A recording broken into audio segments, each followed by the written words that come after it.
All right, welcome back, everybody. This is chapter 4 from my book, Healing Therapies for Long COVID. The fire in the belly. So, before we're getting into all the medicines, I'm getting into what I felt was most important in my healing. And if you saw the last chapter was Melted Disease and Love being your number one. Number two, the fire in your belly. This term came to me again as I had dealt with Lyme disease 25 years ago, when I was working this intuitive practice. This phrase came to me: the only pill you need is the fire in your belly. It's like, oh, really? Okay. It took me a while to get there, but I believe that very much to be true over the years. So when I say the fire in your belly, we're talking about your will, your drive, your passion. There's other words for it: chi, mana, your hara, that fiery place. You know, when you're on top of the world, you've climbed a mountain, you've surfed an epic wave, you did some amazing thing in your lifetime where you were in your full warrior power. That feeling of being very much in your body.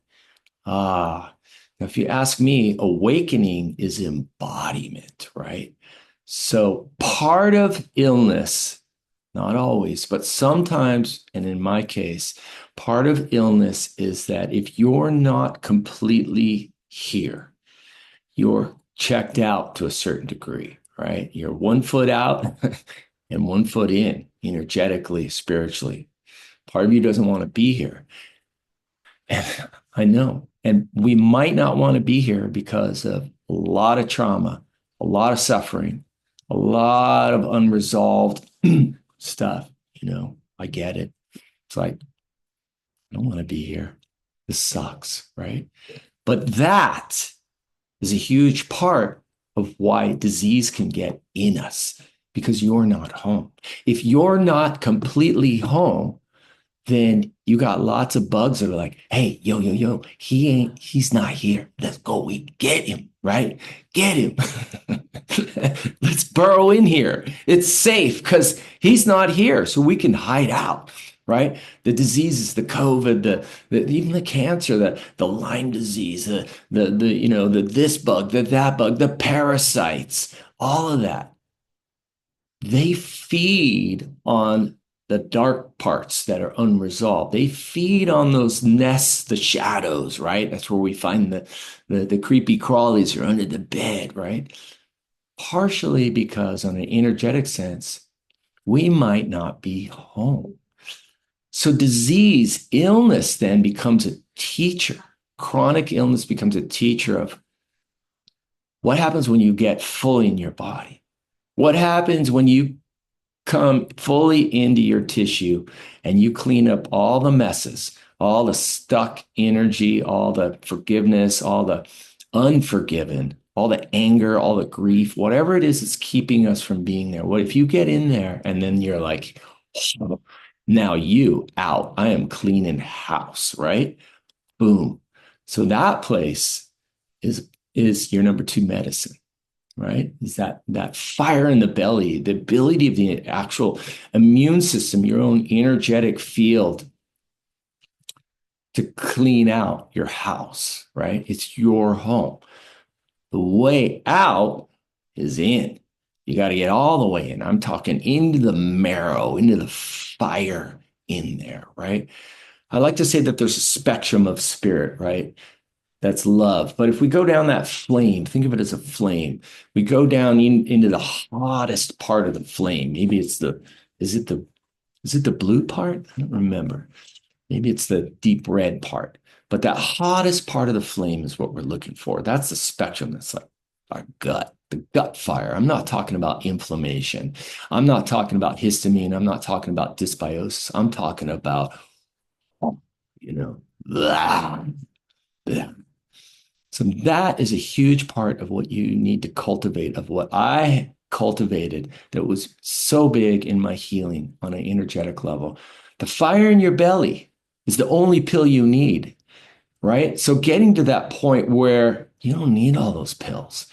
Most people with long COVID or Lyme disease or any chronic illness, we're Santa Claus dragging around a sack of like every freaking remedy on the planet. And I know I've been there, I've done it.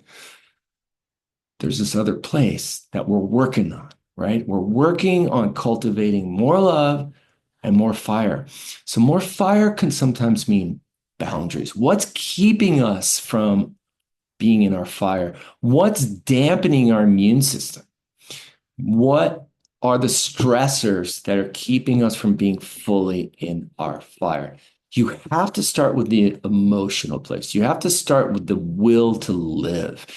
In other words, if you don't want to be here, there's nothing anybody can give you, right? If you're like, this place sucks, I can't help you. Nobody can. You have to consciously choose that you want to be here on this planet, right? It's like there, and anchor is your love. No, I'm not leaving my child. No, I'm not leaving things I love, right? And it's okay. It's so okay if you do leave. It really is. If you just need to check out and be gone, it's time. That is okay. It really is. I get it. Suffering sucks. But if you want to be here, there's a way to heal. And you don't need any pills. You don't need any of it. What you need is that fire. You need to get into your body. So, why is it that we're not fully in our bodies? Trauma, trauma, epigenetics. So, say something horrible happened to us as a kid, right? Um, Betrayal, like some kind of violence. We don't need to get into it all. And you weren't able to process it as a kid. It's like those feelings are going to get stuck. It's what I call it's like an undigested emotion, an undigested feeling, whether it's anger, rage, and under those anger and rage is always grief. Grief's at the core of it, right? The loss of love on someone. It's like, how could you do this to me, kind of thing. As we get older, a lot of times we can move through this stuff, right? But if it's stuck in there, we're half out. We're not fully in our bodies. We're not in this stuck place, right? It's unfelt. We're up here. We might appear to be spiritual and we're channeling and, light beams and, that's a kind of spiritual bypass, right? Again, awakening is embodiment. So you got to go in there. You got to feel what needs to be felt. Feel all the feelings that never got felt, even if they aren't yours, right? If they aren't yours, whose are they? Your ancestors. We now know through the study of epigenetics that if your great grandfather did something horrible, he raped somebody, right? Then he wasn't able to deal with it because he raped somebody because his mom betrayed him and abandoned him. So he was angry at women and that he raped women and he stuffs it inside and he can't deal with it. And grandpa gets that, right? And grandpa has these unresolved tendencies to he doesn't rape somebody, but he like violates, even energetically. He's got this unresolved anger, right? At some woman, great grandma. You got to deal with it, right? If you don't deal with it, you're just going to pass it on to your kids and they're going to have to deal with it. It's got to come out sooner or later, even if it's not yours. It's like, oh, great. Thank you, grandparent. Thanks for not feeling. And yeah, it's a bummer, but you got to deal with it. You got to go in there and feel what needs to be felt, right? Whether it's that rage, dealing with anger, finding safe space, right? And a lot of that might show up in your life as boundaries. Like think about a parasite. A parasite is feeding on you, and Lyme is like a parasite. Viruses, right? They're feeding on these parts that need healing, right? A parasite's like a worm, right? And say that there's this undigested emotion where you're not, right? The parasites are going to be in great grandpa's like anger still. They're going to hide out in there, right? So we can take all the pills in the world, but if we're not getting to the root of what's going on there, we are still gonna, we still might be ill. And all these little things add to the robustness of the immune system. If there's glitches, if there's unforgiven, if there's undigested stuff in there, the immune system's not going to work at 100%. And we even say in genetics, oh, well, it's just genetic. Yeah, but what happened genetically? Is there some undigested? Is there some emotional thing that's going way back that got stuck? There might be, there might not be. Maybe it's just got a bad roll of the dice. That's part of it. But you have to check this box to move forward. So getting into your body is feeling the feelings that never got felt, right? So how do we do that? We have to find safe space. Usually anger, bitterness, you got to move that. You got to find the places that are safe to do that, right? Don't beat your wife. Don't beat your husband or your kids. Beat the pillows, scream underwater. Underwater is a great place to scream. Move that stuff. Start a practice. Martial arts is great, right? Get the out, the boundaries, the no, you can move that stuff, right? Emote it, even if it's great grandfathers, right?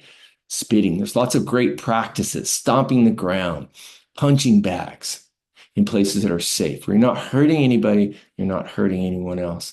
You can do this work with like a somatic therapist. You can do this work. There's lots of places to do this work, but you got to deal with it. Under the anger and under the bitterness and all the variety of emotions that come with it is almost always grief. It's just grief. It's just like crying it out, why would this happen, right? Just crying it out. I love you. Why did you do this? Or even what maybe something we did that was horrible, right? Then we get into forgiveness. And forgiveness is the key. That's the key of the universe turning around. Forgiveness, right? Because all those things are unforgiven on some level. Whether it's someone forgiving you, you forgiving them, or you forgiving yourself. We're going to talk more about that forgiveness practice later. So those are some tools to start moving those emotions to get into your fire in your belly, right? When we move those stuck feelings, those stuck emotions, the light gets in, right? Who said that? I'm spacing his name, but the light gets in the cracks, right? That's what we're looking for. The light, you get a little bit deeper into your body. You get a little bit more, Muhammad Ali. You get a little bit more in your mojo, right? Your boundaries. No parasites. You cannot come in here. No long COVID. No Lyme disease. No, your immune system gets it, right? Your immune system suddenly can digest the spike proteins. Suddenly your immune system gets that crap out, right? So that's what we're looking for. Great. The fire in the belly. So what are some practices that help us get in the fire in the belly? Well, we talked about emotional release, but also exercise, right? If you're dealing with long COVID, you might not be able to do that, but you can still do sit-ups, right? Pilates, things that get you in your core, things that get you in your fire, running, swimming, surfing, making love, whatever gets you in that fiery space. And we're going to end with just a simple practice of breath of fire. This is a great way. Every morning, do a little breath of fire. Wake up, get fierce every day, right? All right. So we're going to do breath of fire or pranayama. You've all done this before, and there's lots more on my website. But here we go. Short breaths. I like to go in through the nose. Imagine you're sawing a piece of wood, right? You're getting the fire going. Imagine you're like a Native American making a fire from the stick, from friction, right? A friction fire. That's what we're doing. We're getting that fire. So just below your belly button, 2 inches maybe, and then a little bit back is that. Imagine there's a hot little coal in there getting started that you're making a fire with your sticks, right? That fire is going to burn out any garbage, any parasites, any disease. Here we go.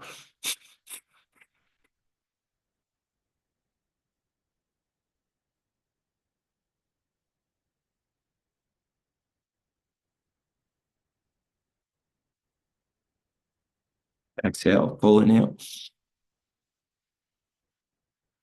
Good. Exhale like a dragon. Yeah. Let's do one more.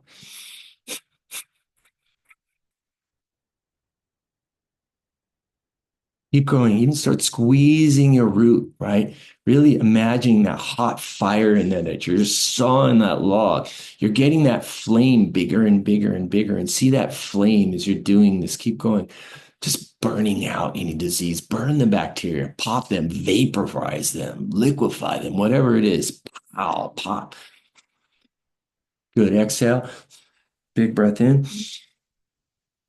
All the way in. Hold it. Hold it. Hold it. I am more powerful than any disease. I am more powerful than any disease. Right? Hell, you know you are more powerful than any disease, right? You have to anchor in that every day. All right. I bet you're feeling a little something, right? It's that hot cold down there. Okay. Stay tuned for the next chapter and be well.